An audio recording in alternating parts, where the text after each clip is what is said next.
सबसे पहले बात कर्नाटक के चुनावी समर की।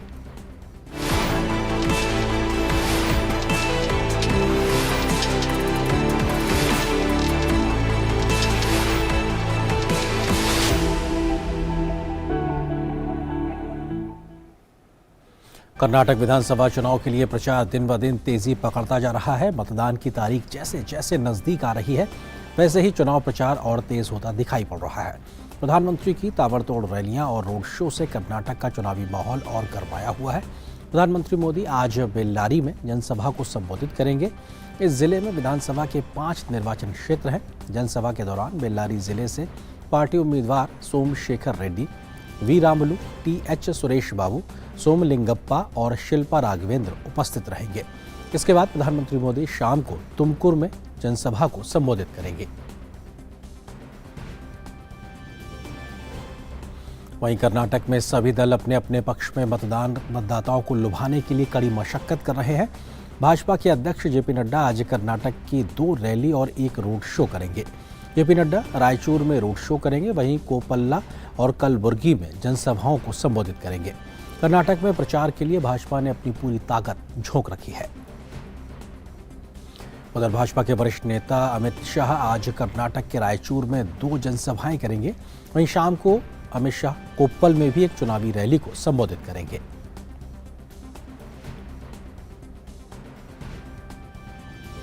दस मई को होने वाले कर्नाटक विधानसभा चुनाव के लिए कांग्रेस और जनता दल सेक्युलर के वरिष्ठ नेता अपने अपने प्रत्याशियों के पक्ष में चुनाव प्रचार में जुटे हुए हैं।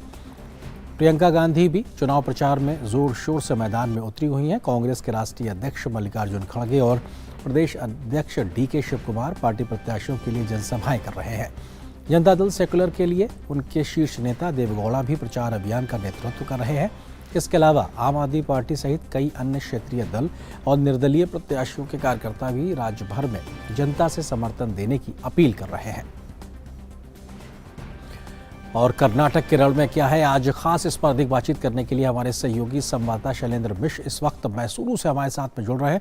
शैलेंद्र, बीते तमाम दिनों के तरीके से आज भी देखा जाए तो धुआंधार चुनावी रैलियां बीजेपी के स्टार प्रचारक की ओर से, कांग्रेस की ओर से भी, किस तरीके से आज का दिन खास होने वाला है सियासी समर में?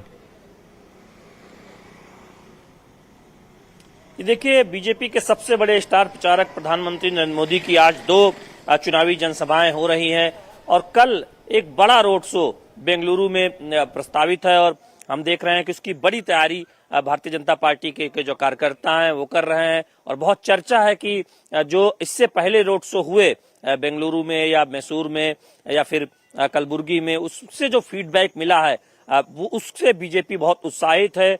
और हम अगले लगातार 2 दिन ये कहा जा रहा है कि राज्य की राजधानी में एक भव्य रोड शो की तैयारी हो रही है। तो निश्चित तौर पर धुआंधार प्रचार हम देख रहे हैं बीजेपी की तरफ से। सबसे बड़े स्टार प्रचारक प्रधानमंत्री नरेंद्र मोदी की तमाम रैलियां हैं। अगले अगर आज और कल बात करें, उसके बाद बीजेपी के जो बाकी शीर्ष नेता हैं उनकी भी धुआंधार चुनावी जनसभाएं देख रहे हैं। वहीं कांग्रेस की तरफ से हमने देखा कि कल प्रियंका गांधी ने चुनावी जनसभा को संबोधित किया था, राहुल गांधी आ चुके हैं। जो राज्य स्तर के नेता हैं वो भी हम देख रहे हैं कि इस वक्त हम मैसूर में मौजूद हैं, वर्णा विधानसभा, जहां रोड शो कर रहे हैं सिद्धारमैया, जो यहां से लगातार दावेदारी ठोकते रहे हैं और निवर्तमान विधायक भी हैं। सामने वी सोमन्ना है जो बीजेपी के टिकट पर चुनाव मैदान में है, राज्य में मंत्री रहे हैं। तो ऐसे में इस तरह की तमाम रोचक लड़ाई भी देख रहे हैं। और स्थानीय स्तर के नेता हो, राज्य स्तर के नेता हो या फिर पार्टियों के जो शीर्ष नेता हैं, सभी कर्नाटक के चुनाव प्रचार में चुनाव प्रचार करते नजर आ रहे हैं। हमने देखा कि मल्लिकार्जुन खड़गे जो कर्नाटक से ही आते हैं, कांग्रेस के अध्यक्ष हैं, वो भी धुआंधार चुनाव प्रचार कर रहे हैं। तो कोई कोर कसर नहीं छोड़ रहा, चाहे भारतीय जनता पार्टी हो, कांग्रेस हो या फिर जनता दल सेक्युलर हो, जिसके पास एक तरह से कहें कि कुछ सीटों पर उनका फोकस करने की रणनीति है, जहां पर वो मजबूत रहे हैं या फिर जहां से उनके कैंडिडेट जीतते रहे हैं, जहां उनका एक जनाधार रहा है। तो ऐसी सीटों पर जनता दल सेक्युलर भी खूब फोकस कर रही है। तो निश्चित तौर पर चुनाव प्रचार के लिहाज से हम कह सकते हैं कि जब 8 तारीख अब दूर नहीं है, चुनाव प्रचार खत्म होने का जो दिन होता है, तब सभी दल अब पूरी ताकत झोंके हुए हैं। ऐसे में जो दिग्गज उम्मीदवार हैं उनका फोकस अपनी विधानसभा है, जिससे कि वो अपनी विधानसभा में भी जाकर प्रचार कर लें जो चुनाव के मैदान में है। जैसे सिद्धारमैया वरुणा में आज रोड शो कर रहे हैं, इस तरह से कर रहे हैं कि जो बड़े नेता हैं या जो चुनाव लड़ रहे हैं वो अपनी अपनी विधानसभा में चुनाव प्रचार कर रहे हैं। शैलेंद्र, अगर बात की जाए तो दो जो प्रमुख दल हैं, बीजेपी कांग्रेस की बात की जाए तो अपने अपने घोषणा पत्र के साथ जनता के बीच मौजूद हैं। उनका मसला भी है, जनता के साथ तमाम किए जा रहे वायदे भी है, साथ ही साथ जो बजरंग बली जैसा मसला है, बजरंग दल पे बैन जैसा जो मसला है, वो भी अपने आप में बहुत ज्यादा मुखरता से इस वक्त कर्नाटक के रण में दिखाई पड़ रहा है। साथ ही साथ अगर बात की जाए तो प्रधानमंत्री लगातार कांग्रेस और जेडीएस पर भ्रष्टाचार और परिवारवाद को लेकर बहुत तीखे प्रहार करते रहे। किस तरीके के तमाम मसले प्रमुख तौर पर इस बार निर्णायक होने जा रहे हैं जब जनता घरों से वोट देने के लिए निकलेगी? आनंद, देखिए, तीनों दलों का जो घोषणा पत्र है, भारतीय जनता पार्टी का, कांग्रेस का और जनता दल सेकुलर का, उसमें मोटे तौर पर आर्थिक विकास को लेकर सबने अपना अपना एजेंडा सामने रखा है। लेकिन बीजेपी का कहना है कि उसने एक खाके के साथ, कैसे विजन के साथ राज्य आगे बढ़ाया जाएगा कर्नाटक, उसको जनता के सामने रखा है, जबकि उसकी कमी कांग्रेस पार्टी और जनता दल सेकुलर के घोषणा पत्र में नजर आती है। दूसरी बात यह है कि जिस तरह से पीएफआई के तर्ज पर बजरंग दल को बैन लगाने का जिक्र जब से कांग्रेस ने अपने घोषणा पत्र में किया है, हम देख रहे हैं कि राज्य में वो सबसे बड़ा मुद्दा बनता हुआ दिखाई दे रहा है। बीजेपी लगातार आक्रामक है, देश विरोधी तत्वों के साथ कांग्रेस नरमी बरतती है, इस बात को कह रही है, जबकि बजरंग दल जैसे जो संगठन है, जो राष्ट्रवादी संगठन है, उनके बारे में जिस तरह की टिप्पणियां की गई हैं, जैसे कहा गया है कि सत्ता में आने के बाद उन्हें बैन किया जाएगा, उस पर हमने देखा कि विश्व हिंदू परिषद और बजरंग दल ने राज्यव्यापी प्रदर्शन किया। बीजेपी आक्रामक हो रही है कांग्रेस पार्टी पर, और कांग्रेस के नेताओं को बयान बदलने पड़े। ये डीके शिव कुमार जो प्रदेश अध्यक्ष हैं, उन्होंने कहा कि सत्ता में आने पर हनुमान मंदिर बनेंगे। इसके साथ ही साथ हम देख रहे हैं कि वीरप्पा मोइली सफाई दे रहे हैं।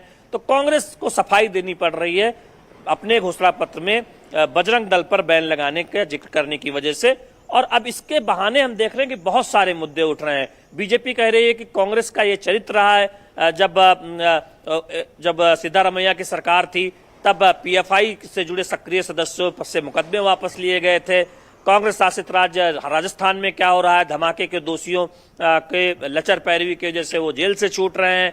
तो इस तरह के आप देख रहे हैं कि एक व्यापक तौर पर बीजेपी कांग्रेस को कटघरे में खड़ा कर रही है कि देखिए इनका रुख क्या रहा है राष्ट्रवादी सोच को लेकर, विचारधारा को लेकर।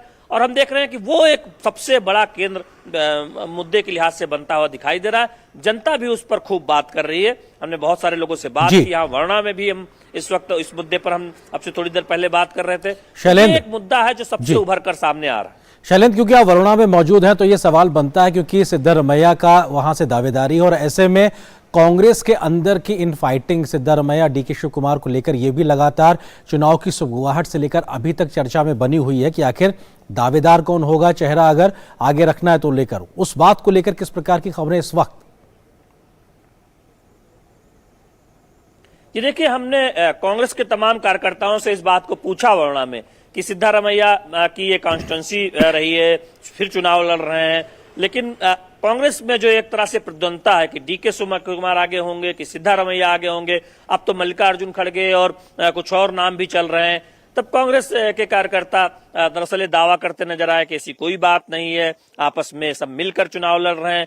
लेकिन जब हमने कहा कि मुख्यमंत्री पद का उम्मीदवार कौन होगा, तब पीछे से तमाम कांग्रेस कार्यकर्ता वहां पर चिल्लाकर, जो कि वरुणा कॉन्स्टिट्यूंसी है, कहने लगे सिद्धारमैया सिद्धारमैया। तो दरअसल उनके इस रुख से पता चलता है कि एक लड़ाई है कांग्रेस के अंदर, अंदरूनी लड़ाई है कि कौन कांग्रेस में आगे होगा, सिद्धारमैया आगे होंगे कि डीके शिव कुमार आगे होंगे। जनता का साथ मिलेगा या नहीं मिलेगा ये तो चुनाव के नतीजे बताएंगे, लेकिन कांग्रेस के अंदर एक होड़ दिखाई देती है डीके शिव कुमार और सिद्धारमैया के बीच। और हम देख रहे हैं कि चूंकि सिद्धारमैया बहुत दिनों से राजनीति में है, तो एक इमोशनल कार्ड भी हम वो खेलते हुए नजर आ रहे हैं। उनके जो समर्थक हैं वरुणा में और कांग्रेस के अंदर भी जो एक गुट है वो उनको आगे करने की कोशिश नजर आ रहा है। लेकिन अहम बात यह है कि जो खबरें आ रही हैं वो इस बात को लेकर कि वरुणा में इस बार जो लड़ाई है वो बहुत दिलचस्प है, क्योंकि बीजेपी ने अपने राज्य के मंत्री को चुनाव मैदान में उतारा है। वी सोमन्ना काफी कोशिश कर रहे हैं, बीजेपी के बड़े नेताओं की यहाँ पर जनसभाएं हुई है, तो दरअसल यहाँ की लड़ाई बहुत रोचक हो गई है।